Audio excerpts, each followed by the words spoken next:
Hey guys, welcome to Five Star Man Champions live stream. I'm your host, Neil Kennedy. I'm glad that you're here. Glad that you are here to be a part of this broadcast. Thank you for all of our regulars and you that are new here. Thank you for being a part. Thank you for jumping on. We're broadcasting now, live stream on almost all of the main social platforms. We're seeing several hundred now connect with us live, and then also, following up on the repeats. But thank you for connecting. It means a lot to me. And I know that God is building a movement with Five Star Men. And if you're not familiar with who we are, what we're doing, what we're about, our movement, go to FivestarMan.com. I will give you a copy of the Five Star Man book. I'll give you a copy of the 45-Day Challenge book. I'll give you a copy daily of the Daily Champion, a 365-day devotional that will encourage you. Hebrews chapter 3 says, as long as it's called today, encourage one another so that men are not hardened by sin's deception.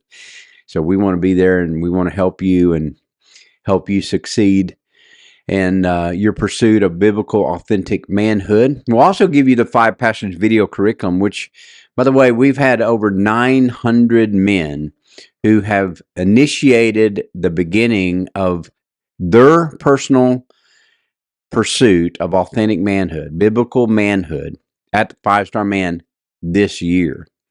This year, since January 1, we've had over 900 men that have initiated their journey, their discipleship of biblical, authentic manhood. So thank you for doing that.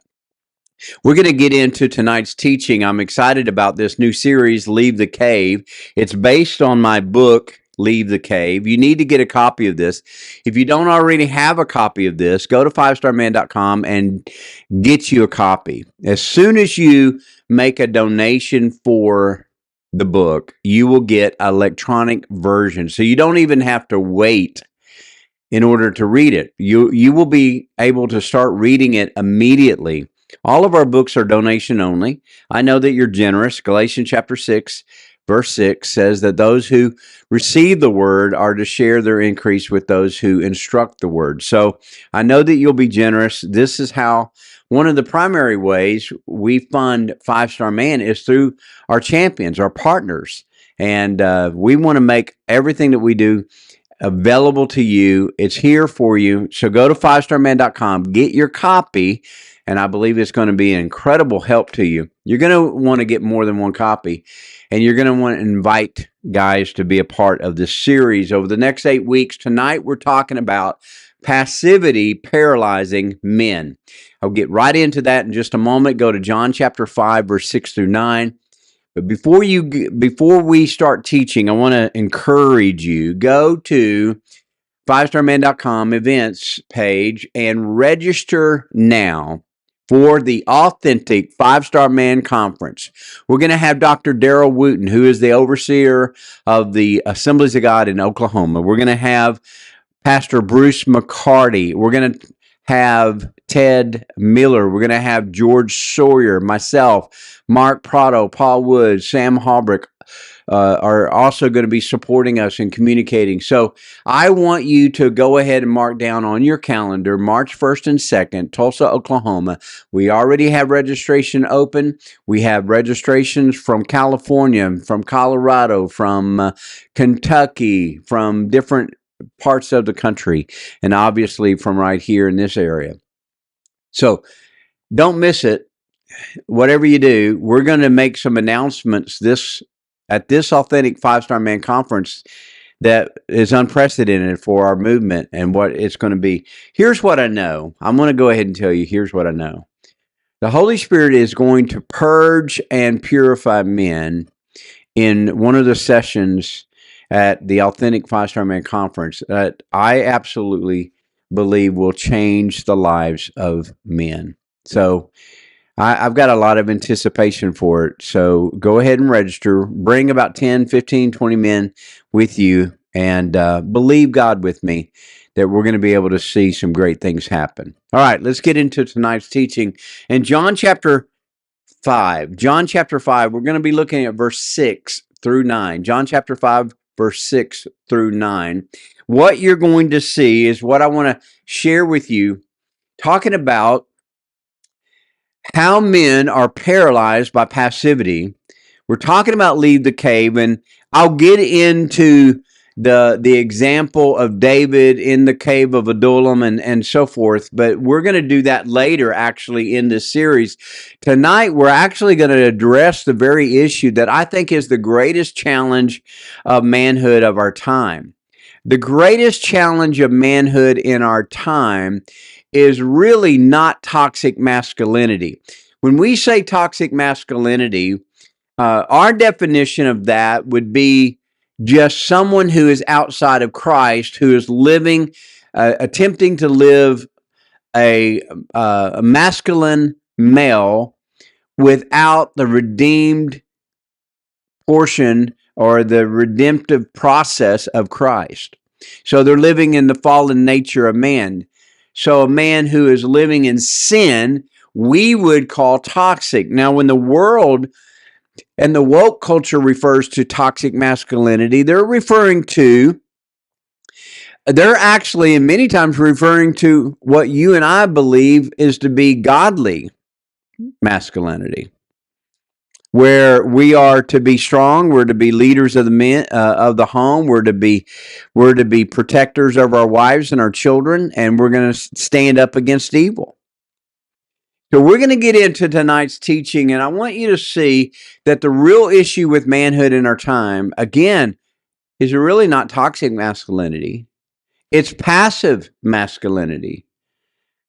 The principle tonight is when righteous men are passive, evil men become aggressive.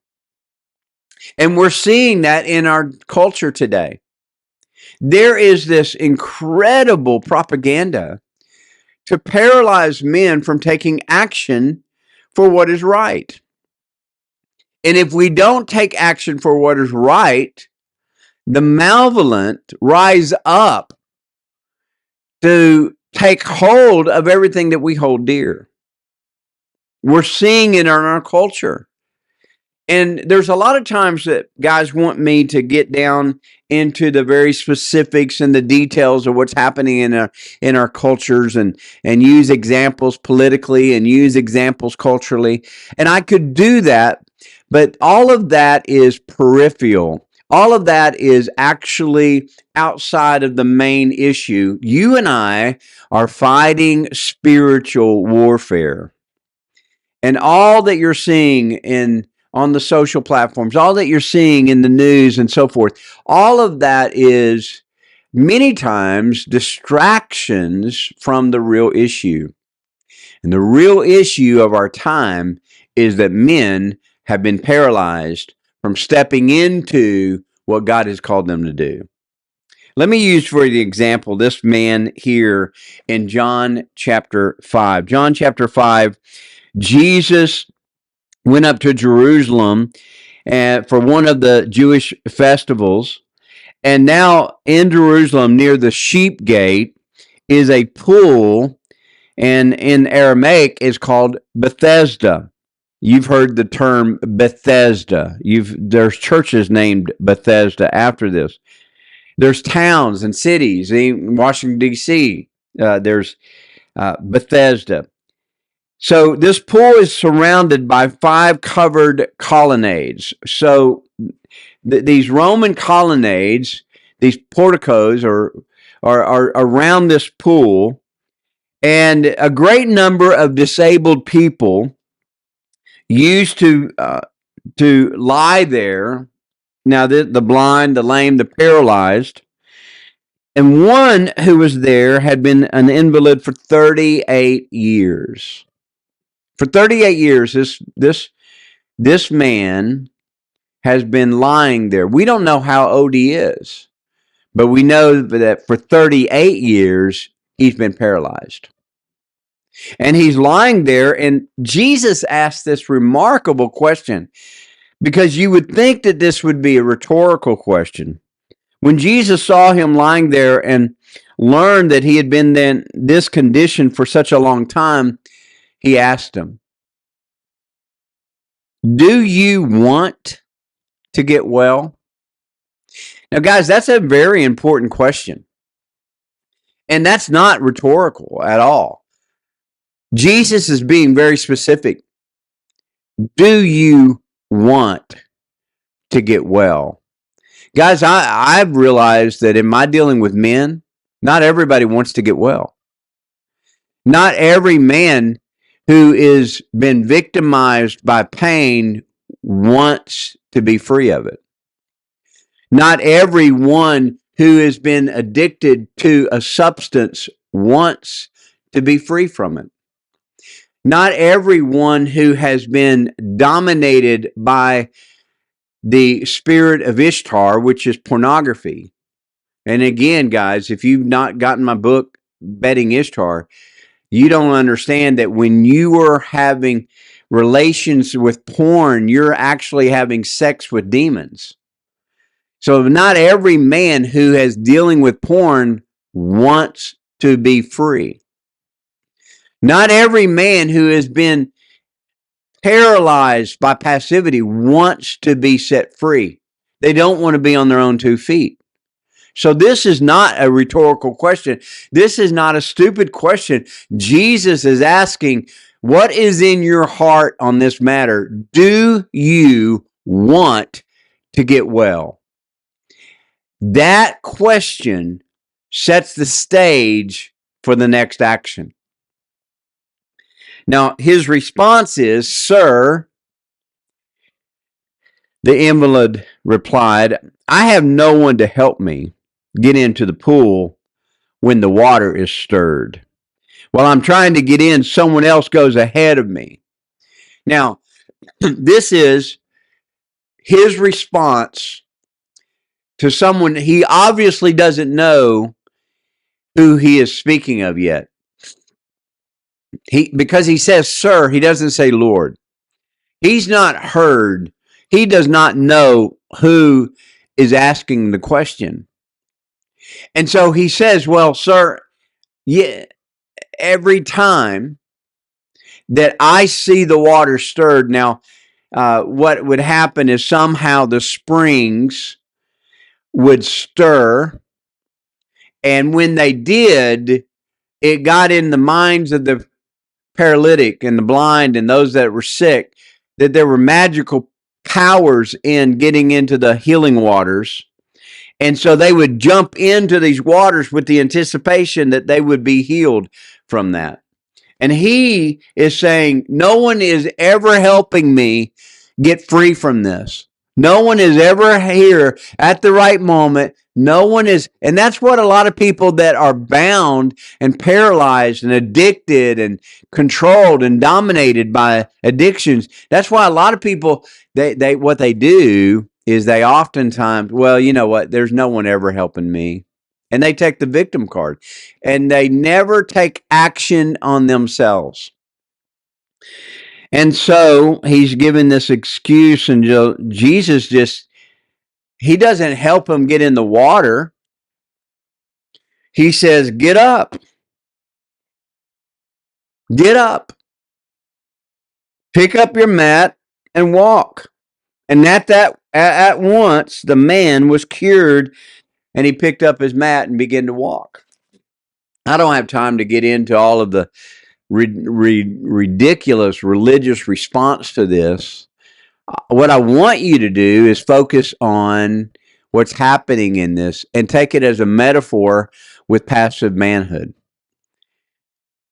Bethesda is called the house of grace or a house of mercy. Its location, the location was seen as a place really of disgrace because of all of the paralyzed, blind, and the invalids. Everyone's sick. They would gather around there. So it wasn't a refreshing healing pool, which, you know, is mikveh. Mikveh is a ritual bath. It was like the Pool of Siloam or Siloam, that some people pronounce it that way, Siloam. So it's a ritual bath. This has kind of been taken over by the invalids and the paralyzed because of the stirring of the water. They got this idea, this magical portion was happening, and they could jump in the water and be cured of their ailments. But the paralytic tells Jesus that he can never get in quick enough. Something's always beating him. Guys, I can't tell you how many men I have dealt with that has the mindset of this man. And, you know, I can set all judgmental, but this guy for 38 years has been struggling with this. I have a grace and a mercy for this guy. Just like I have a grace and a mercy. This is something that a lot of guys, look, a lot of you that don't know me personally, you connect with me. I thank God for our connections. But a lot of guys see me from a distance. And I get this a lot from, you know, that women echo and say about me, is that I come across as pretty hard, pretty rigid. But guys who really know, guys who I've dealt with, listen, if you're going through a hard time, you're not going to find anyone more gracious to you than I am, because I've been through hard times. I understand it. I get it. You're not going to find a lot of just, you know, I'm not just going to speak to you like, get up and be a man every time. I'm going to be leaning toward the grace side of things. Thank God that Jesus looks at this guy and speaks pretty hard. He speaks pretty rough, pretty straight up, which is ironic because most people think of Jesus, all he ever did was speak grace. Well, not to this man. He's pretty straight up. What do you really want to be well? And then his response, what's the next thing he says? Get up. It's pretty straightforward, guys. And that's the message of manhood that I'm speaking to you right now about passivity, because passivity paralyzes men. Passivity paralyzes men. Let me give you some pointers on this. Passivity can lead to a lack of motivation and ambition. When men are passive, they are less likely to set goals for themselves and take actions to achieve them. This can lead to a feeling of stagnation and dissatisfaction in life. I'm going to tell you right now, this is one of the greatest threats to your marriage, is when you have a lack of motivation. I tell you straight up, do not go to your wife to get your motivation, to get your strength. Don't do it. Thank God for the woman who is strong enough to give you motivation, speak affirmations to you. My wife is that way. My wife is in agreement with me. My wife is an absolute force of strength for me as far as pursuing my goals and believing in the vision that God has given us. But I'm going to tell you right now, I go to God first and I speak words of encouragement to her. And you need to do that. Second, passivity can make it difficult for you to make decisions. Passivity will cause you to be slow and slothful in decision making. When men are passive, they're more likely to avoid making decisions altogether. They'll many times just avoid it, procrastinate on making the decision. This can lead to missed opportunities, and it can lead to regret later on. When you're passive, if you don't think people are passive, all you just go to a four-way stop. The light will turn green, and you know, yes, you want to make sure the intersection's clear, but many times the first truck or car in line is so passive that the light will turn yellow before they ever get started, because they're so passive to get moving. Listen, if you're first in line, you've got one job, and that's to look at that light and make sure it's clear to go. All right. Number 3, passivity can cause a man to be double-minded. Duplicity is deadly. James chapter 1 says, a double-minded man is unstable in all that he does. I will not and cannot walk in agreement with a double-minded man. A man that's constantly wavering back and forth. It causes a man to be unstable in all that he does. He's unreliable. His family never knows where he stands on issues or in values. Listen. Your wife, your children will not have confidence in you if you cannot make up your mind and have directional intent, focus on a decision. Amen. If you're double-minded, if you're all over the map emotionally, if you don't have commitment, if you don't have focus, then I'm not gonna be able to walk in agreement with you. Amen. Passivity can make it difficult to stand up for yourself or others. Passive men are weak. And when men are passive, they're less likely to speak up when they see something that is wrong or to defend themselves or to others. This can lead to feelings of helplessness and victimization. When a man is passive, what happens? When righteous men are passive, evil men become aggressive. That's what's happening in our culture today.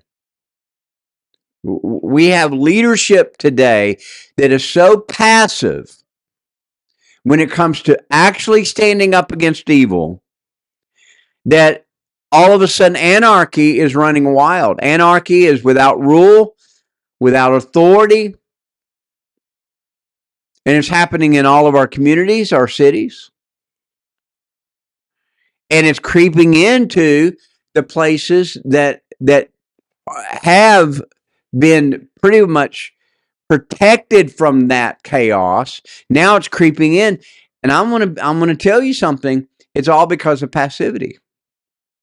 Are you getting anything out of this? Make sure you're giving me comments and stuff, because this is important. This is why this book is important. I can only give you the topping of this. Passivity can make it difficult to form and maintain healthy relationships. When men are passive, they're less likely to put up an effort that is required to build and maintain strong relationships. This can lead to loneliness, depression, isolation. Because I'm going to tell you something. You can't be passive in a relationship. You've got to put yourself out there to have a relationship. And that's why a lot of men don't have strong marriages, or the next one, passive men typically remain single. They're not proactive in building relationships. We have an absolute phenomenon that's happening in younger generation where there are young people that are not having any relationships because they're so passive in the relationships. And if a single guy, if they don't marry, they usually are weak leaders. Passive husbands become boys in the relationship, and their wives become mothers to them rather than wives. I know that this is probably rubbing some people wrong, but I'm going to tell you something. I just want to be as clear as I possibly can. A lot of men have such horrible leadership in your relationship that the wife is wearing the pants, and you need to take your pants off her and put them back on you. You need to be a man. You need to step up and be a man. You need to have a personal, dynamic relationship with God, your Father. Intimately walk with the Word, Jesus, and breathe the breath of the Spirit of God. You need to stand strong in your leadership. I'm not talking about being a brute, because if you're in relationship with the Father, the Son, and the Spirit, you're not going to be a brute. You're not going to be a beer grunting, gutted fool. You're going to be a strong man that's able to lead your wife, and your children. So I'm just telling you, it's time to be men. It's time to step up and be men. Time to move forward. Step out of the passivity. So I'm going to ask you the same question that Jesus asked the paralytic at the pool. Do you want to be well? Do you want to be well? Do you want to be set free from addictions? Do you want to stop being paralyzed by porn? Do you want to stop being hindered by passivity? If so, get up. Get up and start taking steps. Start moving. Get up and leave this. 38 years? Okay. Now it's time to get up and go. You've been here a while? Get up and go. You've been addicted for years? Get up and go. You've been passive about your relationship? Get up and go. Sometimes I need to talk straight. Hope you got something out of it. Hey, go to FivestarMan.com. Get this book. We'll get it to you as quickly as possible.